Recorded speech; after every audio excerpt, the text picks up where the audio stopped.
finishes all square in the Madrid derby thanks to Marcos Llorente's late equalizer. Jules, I love saying, I told you so. And I told them they needed to find another central defender after Militao and Alaba went down. Of course, Rudiger unavailable. Tchouameni out too. So we see Dani Carvajal and they can see that goal.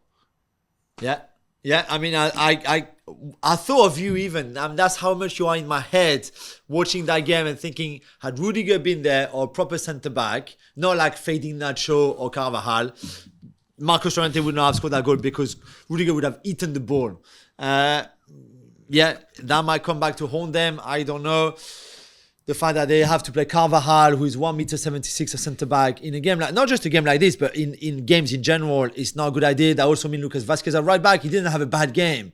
But it's just, I don't want to see a defense, Lucas Vazquez, Carvajal, Nacho, and Mendy. I'm sorry. Not for Real Madrid. We're losing in goal.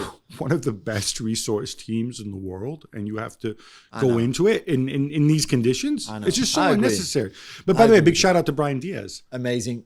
I mean, starting in place of Vinicius at the last minute. And you know what? I still think the amazing goal he would have scored when he goes onto the right-hand side, comes inside and then shoots and curls it just wide.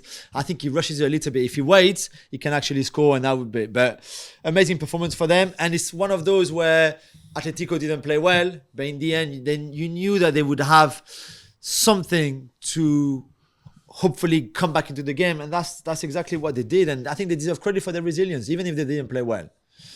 And Gab, there's plenty of accusation around referees flying around in Spain this weekend. So Atletico, before the equalizer, had a goal disallowed against Real Madrid. Xavi complained about the refereeing in their Friday game. Many are unhappy that Girona picked up 2 yellow cards for Herrera and Blaine, which means that they would miss the big top-of-the-table clash against Real Madrid next weekend. Yeah, and Mitchell is sent off in that game too. So look, Mitchell's missing too. Maybe I'll hide in the laundry basket like Mourinho. And that was a little bit. So first of all, the suspensions of managers are frankly irrelevant. Let's not pretend that they're anything other than that. In this day and age, nobody enforces rules that communicate with the bench. They just sit a few rows up. Blaine and Herrera, if you're a conspiracy theorist, fine. But I'm sorry, if you're a conspiracy theorist, riddle me this. And first of all, in the Atletico goal, it's entirely justified. Clearly offside. He's clearly offside. He's running into the goalkeeper. Yeah. It's only here if Vicario's playing that they don't call that stuff. Whoa. But if there was a pro-Madrid conspiracy, don't you think that maybe they would have given the Lucas Vazquez penalty?